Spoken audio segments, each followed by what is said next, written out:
I think you're right, that's a question that we should have asked, and I don't have it. I'll try to work it in, but I can make no promises on that front.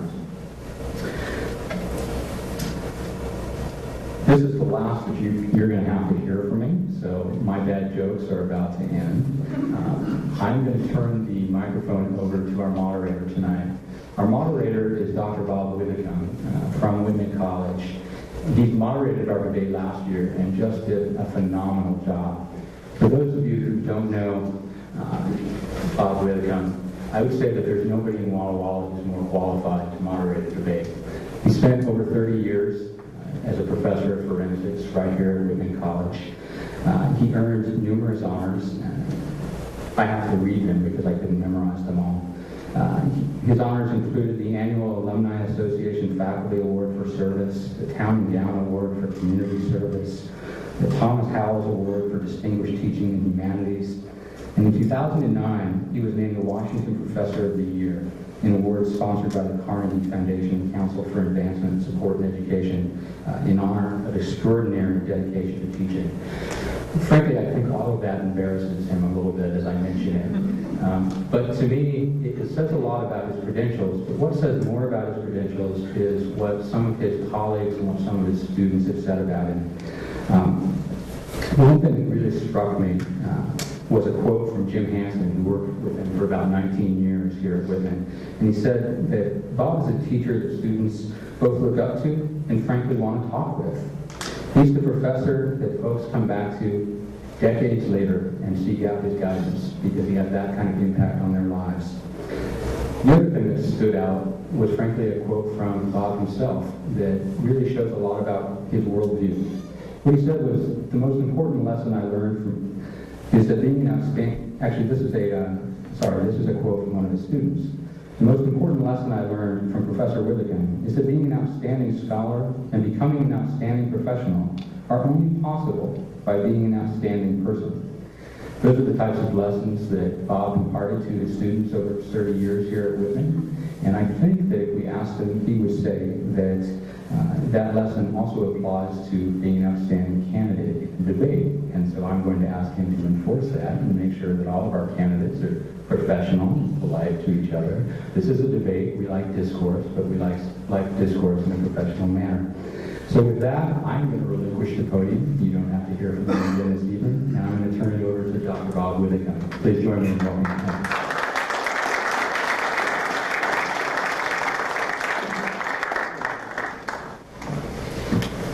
Thank you. That was extraordinarily gracious and probably over the top. And yeah, it does make me blush a little bit. I was just in Denver last week following the presidential debate to give a lecture on presidential debating. And just so you know, the first sort of significant debates were the Lincoln-Douglas debates that every other political debate has been modeled after. In those debates, the first speaker got 60 minutes, the second speaker got 90 minutes, and each one got a 30-minute rebuttal. So if you think 2 minutes is a long, long time, think back to the Lincoln-Douglas debates. There were 7 of them, and the only state they went to was Illinois. Dave didn't ask, but I will. If you have a cell phone, and everybody in the world does, would you please turn it on stun or off or whatever it is? We would hope. Running for public office means you put yourself out in public and you take risks that are extraordinary. And the last thing these candidates need is somebody's cell phone generating distractions. So if you would please, for about the next hour and a half, respect the candidates who are doing very difficult, challenging, and public service kinds of things. Thank you. And let's begin. Each of the 3 candidates will be asked to make a no more than 2-minute opening statement. We'll start with my left and move to the right. Barry, you first.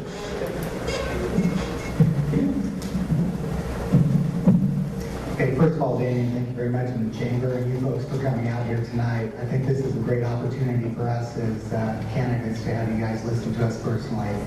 I've lived in this county my entire life, almost 54 years. I graduated from Prescott High School and I have a BA in economics from Whitman College. And my first love obviously was flying, and I did that tried to do it for a couple of years before my father-in-law was diagnosed with Alzheimer's in 1993. At that point, I took over managing the family farm. It consisted of ground in Walla County and irrigated ground in Franklin County. And over the course of time, we were faced with a lot of decisions to make as the farm economy was going up and down. I learned quite a bit over this time on how to manage money, how to think into the future, and make sure that you don't cut yourself short and end up in a tight situation. In 1999, I was elected as a officer for the Washington Association of Wheat Growers. I served 4 years, and in 2001, I was state president. That was a great opportunity for me to work with many of our state and federal lawmakers, along with the state agencies that we still deal with today as a county commissioner. I still have good contacts with a lot of these people, and it's been invaluable for me to continue to work with them. In 2003 and 4, I was elected as Washington State Parliament Commissioner. This expanded my knowledge further with the legislative process, and basically gave me the bug to seek office as county commissioner, which when Dave Terry decided to retire 4 years ago, I ran for office. And I've been extremely blessed that when I came in 2009, this county was left in a really good financial situation. Unfortunately, when the economy turned, we have been faced with many very difficult decisions. A lot of these decisions will affect you folks as residents here with the decisions that we make. Thank you very much. Thank you. Chris, 2 minutes.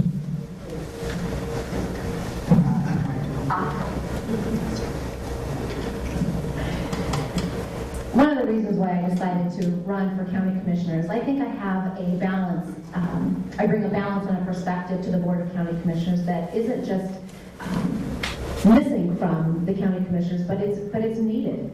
I believe my education and my experience really is quite real and relevant to that role. I have a bachelor's degree in psychology from Gonzaga.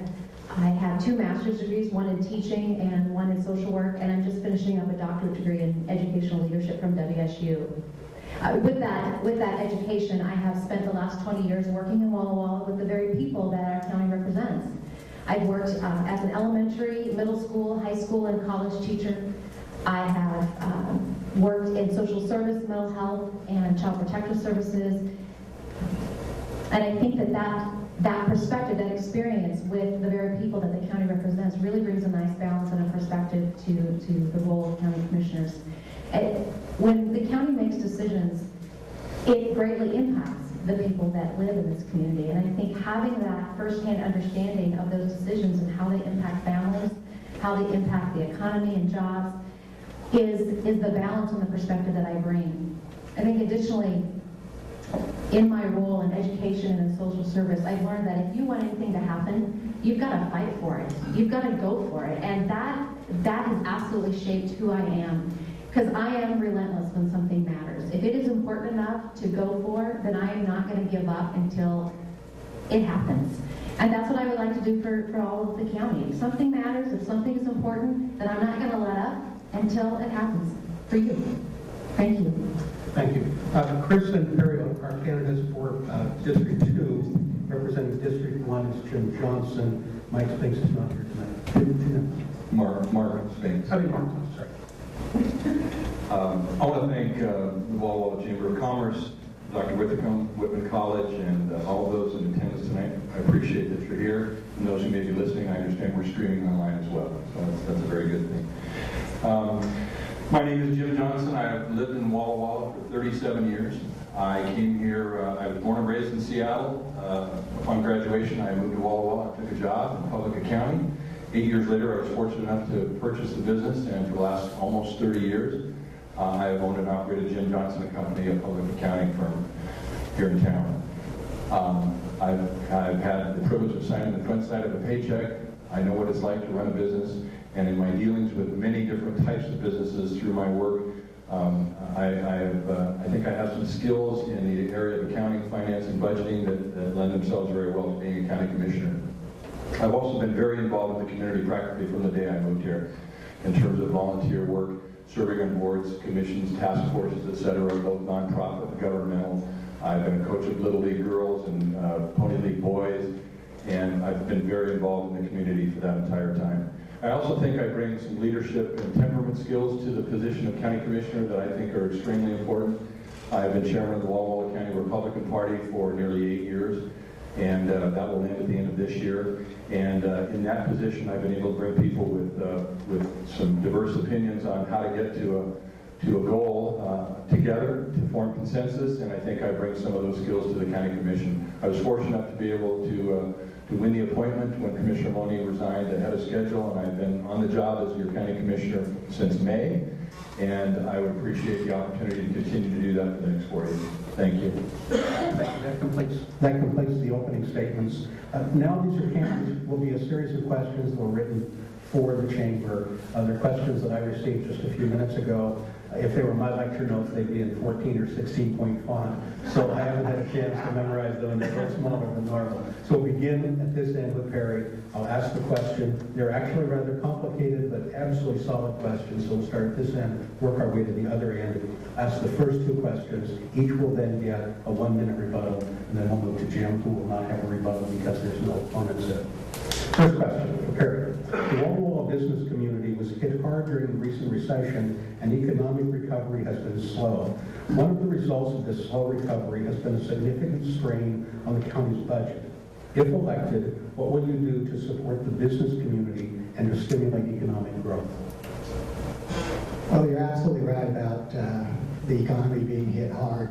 What we've seen with our county budget is basically our new money that we call that comes in, which is other than property taxes, dwindled to almost nothing.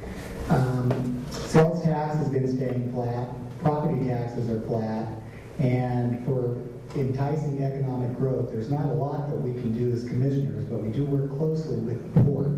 With the port, we have monies out there that we call 9/10 money that is shared between the Port of Walla Walla and the county commissioners.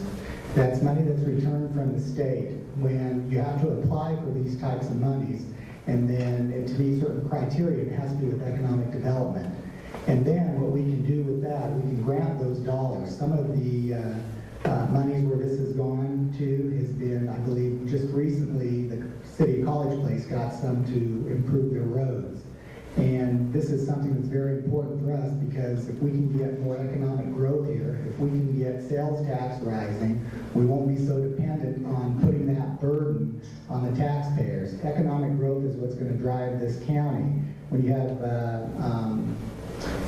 companies like Boise Cascade, RailX's new expanded project is going to bring in $320,000 a year in property taxes to the taxing district here in Walla Walla, which is extremely important for us. Chris, you get to answer the same question. If elected, what will you do to support the business community and to stimulate economic growth? I think there's three things that I would do. The first thing, as a county commissioner, I would not opt into certain zoning and short plat regulations that impede and stifle new construction. Secondly, I think in order to build that business sector, you need to have a community in which people want to come to. You need to have, you need to not have a bunch of foreclosure signs and homes that are for sale, and that falls to not cutting wages so that people can continue to afford and continue to live in this community because they can afford it. The third thing that I do is partner with the port and local businesses in order to better understand the needs of the people, communicate with them so that we understand what is it that they need, what is it that they want, and hear what they're saying and partner with them in order to develop that role. All right, if you wish, you have 1 minute rebuttal to what Chris just said. Well, I think also one of the important things that Chris maybe said about foreclosures and stifling maybe some growth or zoning. One of the things that we see here with the zoning, and when we think about expanding in Walla Walla, we have to think about growth and how it's going to affect the area. We look at some of our census information that we get. When we start moving residential areas, we can't get those residential areas into little islands. When we talk about commercial expansion, we need to make commercial expansion grow where it's going to be the most profitable for this area also. And that's one of the things that we've looked at when we get the census data back. Thank you, Chris. You have a minute if you wish to respond to Chris' position.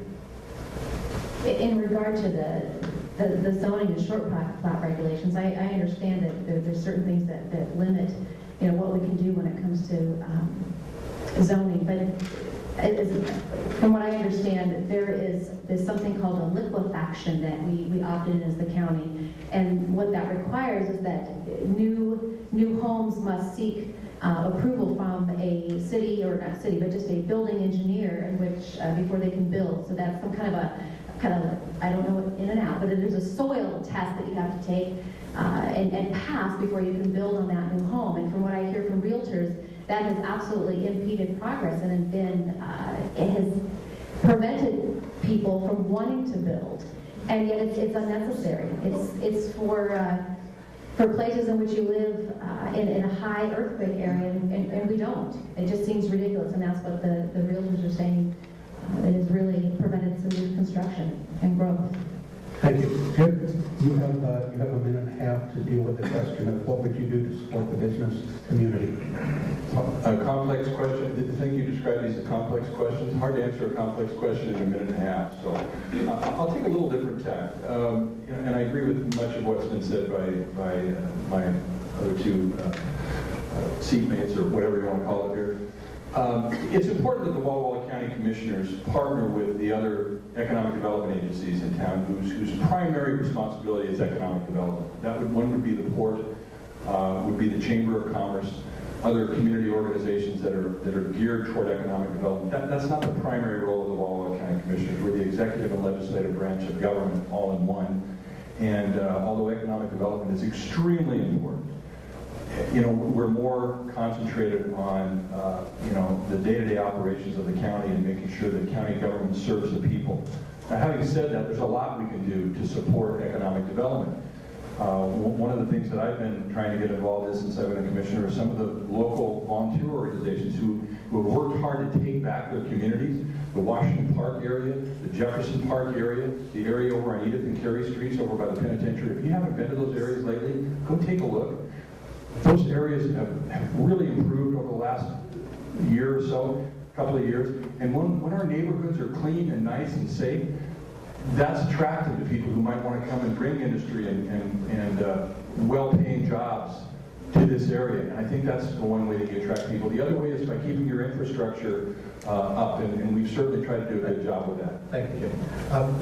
In an effort to be fair, instead of always starting from the left and working right, which is what I'm planning to do, I'm going to start the next question because everybody ought to have the first shot at a question and not get the extra prep time. So the second question will go to Chris, and it reads: over the last decade, the wine industry has been a significant driver of economic growth in our region. As wineries look to expand their operation, one of the impediments that they often run into is the restrictions imposed by land use regulations and the cumbersome and lengthy process involved in seeking permission to expand their business models. What do you think can be done to improve the land use regulatory process for this economic driver? We'll start with Chris. You have a minute and a half.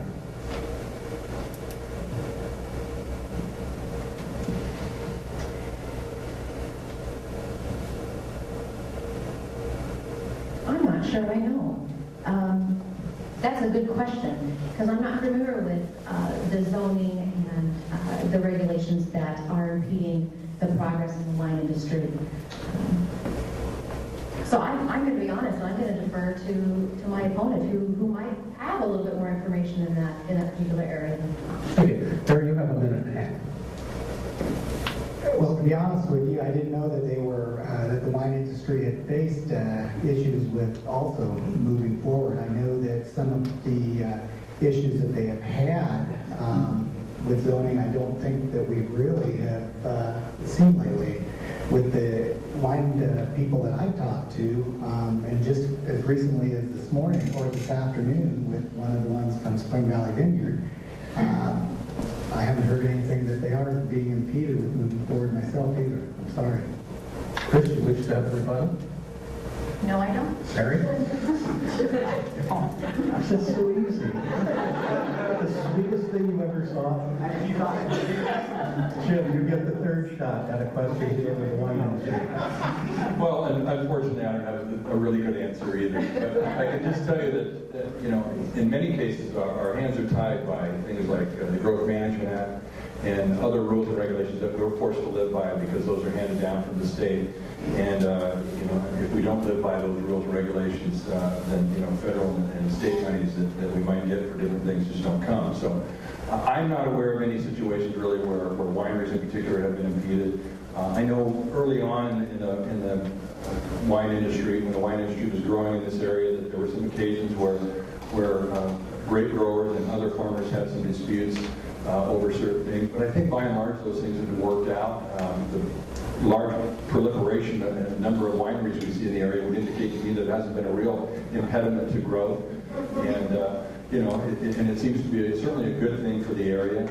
I just think that within the framework of the rules and regulations that we're bound by, I think commissioners have to do the best job they can in balancing the needs of the grape growers and the winemakers and other farmers with the needs of other citizens in the community. There's a lot of areas in our community where residential and commercial in terms of wineries or farming are very close together. They join very closely. So it's just important that we recognize that everyone has a stake in the game, and we respect all of those entities when we look at those land use issues. Thank you. The third question we will actually start with you, Jim, and it goes like this. The city of Walla Walla and the county work together to consolidate land use planning, permitting, and code compliance within the Walla Walla Joint Community Development Agency. In your opinion, has this experiment with governmental consolidation been successful? And if so, are there other areas of government that you would like to see consolidated? Well, in answer to the first part of the question, I do think it's been successful. I've spoken with a number of contractors and other people who deal with the Walla Walla Joint Community Development Agency, and it has not been without its problems and a few bumps in the road. But generally speaking, having a one-stop shop, if you will, for people to go for planning and permitting and all of those things, I think it's been a good thing for the area. And I think it's been beneficial financially for both the city and the county. And I think the goals that were set when it was discussed originally before the merger, I think those goals by and large have been met. So I think it's been a success. I'm sure there are other areas where we may look at consolidation. There are some other areas that we look at that maybe the city is stronger at than the county, and areas where the county is stronger than the city. And if we look to combining some of those things under one roof, perhaps we could become more efficient and serve the citizens better. And anytime we can do that, I think that's a goal of public service, is to serve our constituents in the best way we possibly can. So I would certainly be open to looking at those possibilities. Thank you, Perry. Your response to the consolidation of city-county programs? Well, I think when we first looked at that, it originally started out as a budgetary issue because the city was having problems with their meeting their budget with their planning department. Our planning department, when economic growth dropped, so did that department. We went from 14 employees, I think, down to maybe 8.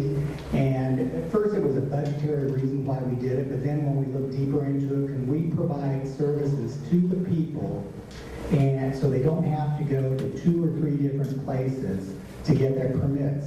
If they can come to one place, sit down, a one-stop shop, then they can get everything done. If you're going to be a builder, so you can come in, we're going to bring Public Works in for a day. I don't know if they come in there to do the licensing. I don't think that we've done that yet. We talked about that. But these contractors come in, fill out the permits, get it done, and go back instead of running around town. I believe consolidation is probably a good thing for the future for us. We have interlocals for 911 services, and we're able to do that hopefully more efficiently than having 2 different departments run it. And in the future, we continue to look at that, especially the way the economy is. And I think with the budgetary constraints that both the city and the county are facing, it may make us a stronger, more financial entity here in Walla Walla. Chris, you have a minute and a half to talk about city-county consolidation. I agree with what both Mr. Johnson and Mr. Dozier shared. And I'm going to go out on a limb here and talk about the library situation, because I think that's an area in which we could have perhaps joined together with county and city services. We have 3 groups who have been very passionate about this particular issue, and one thing that they all have in common is we want library services for everybody. We want them for children, we want them for adults, we want them for people who live in the city, and for those that live in the rural areas, both close and far from Walla Walla. And, unfortunately, we've not been able to reach a consensus with our county and city libraries. And I think we might still be able to do that. I'm not sure, but I think that could be something in which we could share. Terry, you have a minute to respond if you wish. It's for the combining the rural library district and the city library, as Chris has talked about. I think that's probably been one of the biggest things that we've been hit with here in a couple of months as commissioners, is we've got more people calling us and saying, what can we do as commissioners? Ultimately, as a commissioner, we only appoint the board of the rural library district. I believe that the rural library district has been doing what they've been tasked to do, and I do think that a consolidated effort could have been looked at, maybe still should be looked at. Maybe that would be the most efficient way to provide these services for everybody within the county. And that might have been something that should have been looked at closer, and maybe as a commissioner, as somebody said, we should have stepped up and tried to help direct that. But it's something that's been out of our hands, pretty much so, to dictate it. Chris, you have a minute if you wish to respond. Terry. I don't have anything further to add. Thank you. I think we probably have time for one more round of questions, or at least a couple more questions. So we'll start this time again with Perry. As of January 1 of this year, the sales tax in Walla Walla County went up by 0.1% in order to provide funding for chemical dependency and mental health services. Increasing taxes is very rarely a popular decision. However, do you think that this tax increase was the right decision or the wrong one? Well, I told people that that was one of the difficult decisions I had to make last year, because it was a decision that did not go to the voters. It was made straight by 3 county commissioners. When our department director first proposed that to us, I thought it was a great idea. And when we looked into it, with the state and federal funding cuts, we are leaving some of these people out that need the services. They end up in our JJC, in our Juvenile Justice Center, in our jails, and in our emergency rooms. And that cost is passed on to all of us as citizens, because when the jail gets full, JJC gets full, their budgets get stressed.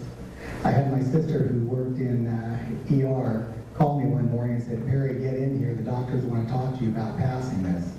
I was pretty surprised at the time when we did pass it, because I didn't think that between the 3 of us commissioners we were going to come to a consensus.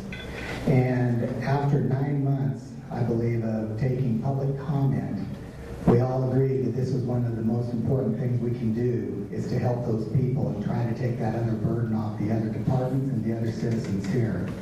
And that's probably the one tax that I feel comfortable about raising, whereas the last 3 years, I've also not been in favor of raising property taxes, because I know it does put a burden on everybody else here. Chris, you have a minute and a half to talk about the 0.1% tax increase. I'm not all opposed to making sure that those who need additional mental health counseling, chemical dependency, DD services, get the services that they need. Absolutely. However, I am opposed to the 0.1%, because I think, considering that the amount in reserve sitting at 25%, and that it has steadily increased over the last 6 years, going from $4.5 million to $5.5 million, that tells me there's money in there to be used for mental health and chemical dependency services. I don't think we needed an additional tax. I too disagree with property taxes, but a sales tax hits everybody.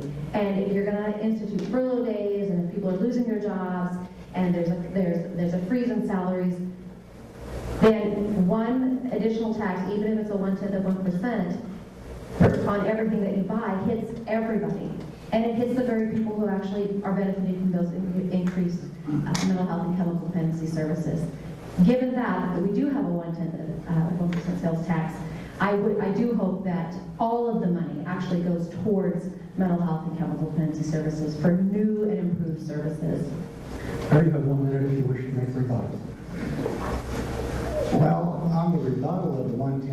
1%, I won't comment on that, but on our reserve part of it, if that's what we're discussing, our reserves are supposed to be at 25%. And if we're at 5.2 million, that's more than the 25%. When you're looking at that, you may have looked at what it was before. Those reserves have gone down steadily in the last 2 years, and they continue to go down.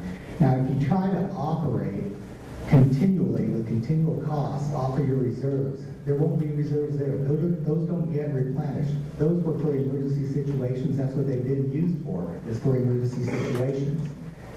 I don't think that the decision we made on the 1/10 of 1% was wrong. And I think what we've done with holding reserves and using reserves for emergencies is correct. And I will still stand by the 25% of reserves. Thank you, Chris. If you would like a minute rebuttal, it's your turn.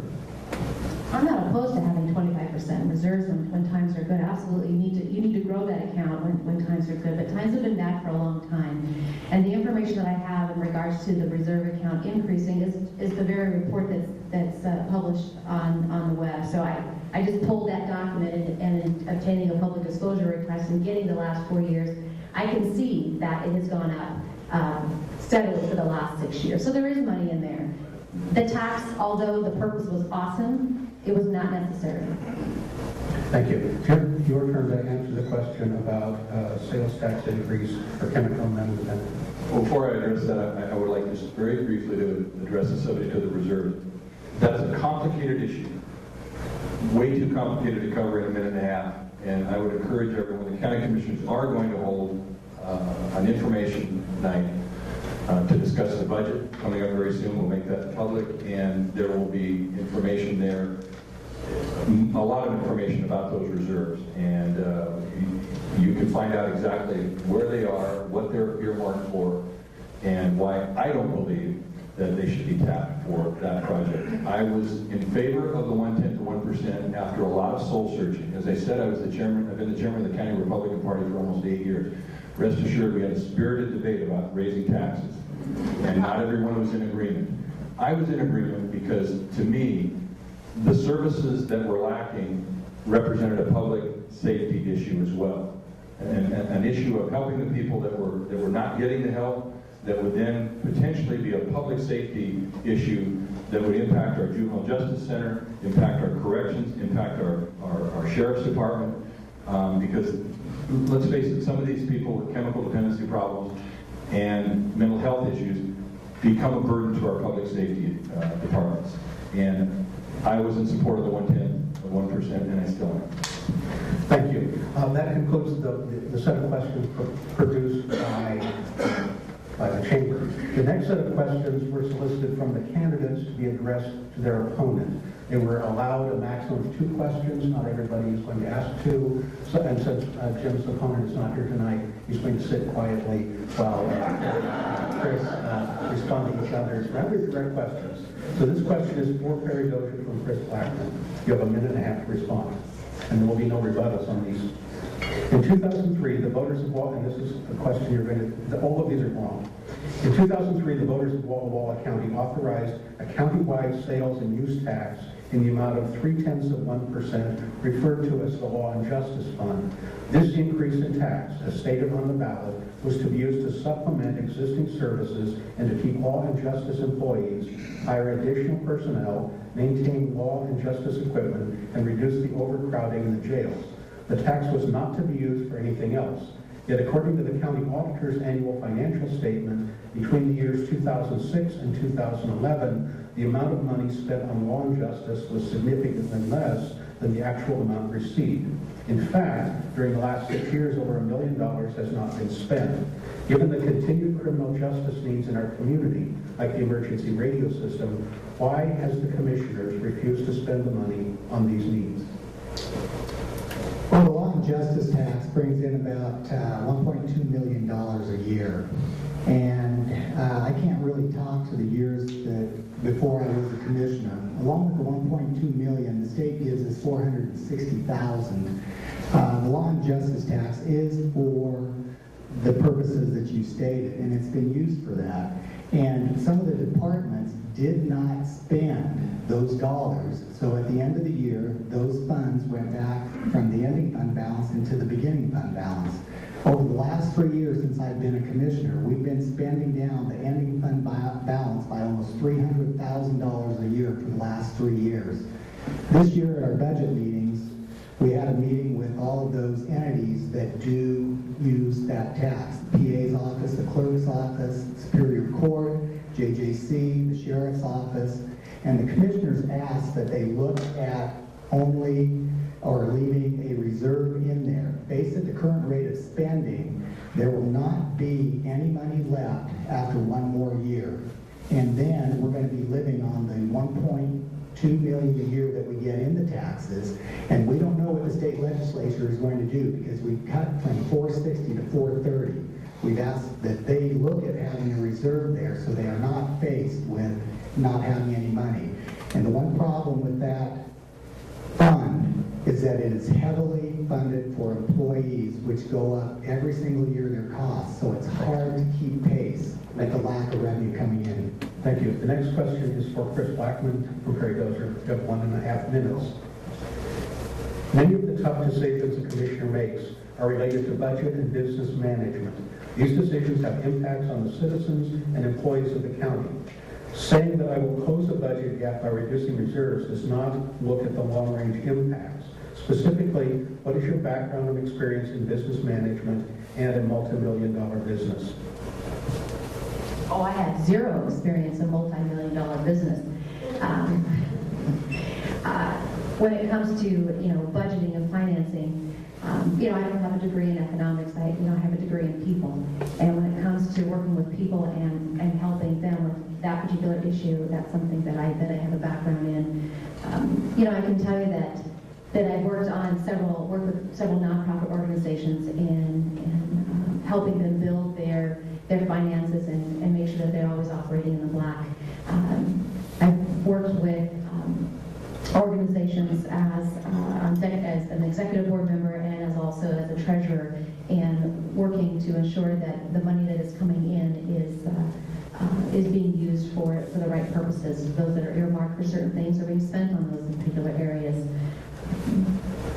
But I don't have experience with multi-million-dollar businesses. I think very few of us actually do. When I was completing my doctorate in leadership, one of the things that we had to do was to analyze and explore our school district budget, which is multi-million-dollar budget. And in that process, and having a conversation with Superintendent McMiller, he says, nobody ever has this kind of experience until you actually get to it. And it's not your experience, do you have the capacity to learn it? And I believe I do have that capacity, because until you're there, you're not really sure. Thank you. This question is for Prairie Dozer from Chris Blackman. In an earlier interview, you indicated that you do not want to, quote, burden the people, and that authorizing furlough days and eliminating cost of living increases for county employees is necessary to both balance the budget and conserve our resources for tough times ahead. Yet according to the current expense and miscellaneous reserve type fund report as prepared by the county auditor's office, the county's current expense reserve account has grown over $1 million in the last several years, with an overall increase of $2.5 million. Given this continued and annual increase in the county's savings account and the county's zero net debt, why was it necessary to eliminate the COLA and take 12 days of pay away from county employees? When we made the decision to ask, because we didn't make that decision, we asked the labor groups if they would participate to help us try to balance the budget. We had 2 departments that came to us for the 12 furlough days. They were state and federally funded. It was Department of Human Services and the Health Department. It was at the option and opinion and recommendation of those 2 department heads to have 12 furlough days. We're looking at ways to balance our budget, and so we proposed to the labor unions, would you be willing to participate in either a furlough day, and if you could participate in a furlough day, would you take a wage freeze? The commissioners have frozen their wages for 4 years. They've frozen all elected officials for 4 years. However, we did not freeze the other wages of those employees. When we asked for wage freezes, one of the participating associations did not do a wage freeze. They rolled their COLA to the next year, so it hit our budget that much harder the next year when it was a double jump in a COLA. The others, last year, we restored all wages back up. We had spent down, and we did some of that with the reserves to try to make up the differences. As for furloughs, the reason why I approved that or wanted to do that, I didn't want anybody to lose their job. Because if you miss, we got 6 days is what we got from the group. It was 6 days, and nobody lost their job. That's what was important to us. Thank you. The last question from this set is from Chris Blackman to Perry Dozier. The sheriff has proposed that the commissioners consider a tax revenue shift from Public Works County Road Departments to the Sheriff's Department to fund a traffic task force. Do you agree with this concept? And if so, do you feel that this loss of revenue to the Public Works County Road Department would impact this department negatively and create safety issues? And if you do not agree with the tax revenue shift, how would you propose funding it? That is a complicated question. No, I do not agree with shifting the money over from the Public Works Department to fund a traffic unit for the Sheriff's Office. I may be in support of a traffic unit, but in order to fund that, that's not what you don't use money earmarked for another purpose. The Public Works Department is in need of that money. That's what the money's there for, to make sure that our roads are safe for all county residents. With that said, if the Sheriff's Office believes that the traffic unit is important, then that's what the Law and Justice Fund is for. That's something that they could use to fund that particular traffic, or that particular unit. So I would recommend that they use a portion of that 0.3% that was passed by the voters in 2003, money that we have not used every year, and use that to fund the traffic unit. Thank you. Now we're finished with the questions. We will go to closing statements. Each speaker, each candidate will have 2 minutes. We will begin at this end of the table with Perry's closing comments. Okay, I think that the knowledge that I gained a lot in my last 25 years of life, from the time I had to make some tough decisions in tough economic times when I was farming and taking over an operation that was severely in debt at the time, and then turning it around, lended a lot to help me sit here as a county commissioner. In the last 4 years, it has been both a pleasure and also frustrating at times to make decisions, because every decision we make as a county commissioner affects a lot of people. It's different when you make a decision over the entire county for every single department, especially when it's budgetary. I don't fault any of our elected officials or department heads when they come to us and present us with a budget that sometimes we look at and go, that's just absolutely ridiculous. But you know what? It isn't, because what they're doing is the best that they need to do for each one of their own departments. What we have to do as a county commissioner is sit there, digest it, think about it, and try to do what's going to be best for everybody that's sitting in this room and all the residents of this county. And those are some of the hardest decisions that we may make, but they're also the most rewarding when we get done. And I hope to be able to do it again for 4 more years. Thank you. Chris, you have 2 minutes for a closing comment. I was reading an article the other day, and it was talking about how to move organizations forward. And the article's premise was tension, that a lot of organizations these days really experience a lot of tension. And tension can be good, because tension really does encourage growth, it encourages movement. But what I see in the county right now, it is tension, but I see that we're stuck. We don't quite have a vision. We don't have a strategic plan as to where we're going. We have this 25% in reserves, and that's wonderful, but we don't quite know when and how we're going to use that. You know, I've been criticized that I want to seek public input and agreement on how to spend that money. I don't think that that's such a bad idea. They're the taxpayers that put into that reserve account. We should ask them. But when I look at my background and my experience, that's what we do all the time in education and mental health, is what is our vision? How are we going to take this money and serve our clients the best way we can? And that is what I bring to the table, that balance and that perspective that is completely different than I think we've ever seen on the Board of County Commissioners. And I would appreciate your support. Thank you. Thank you. Jim, you have 2 minutes.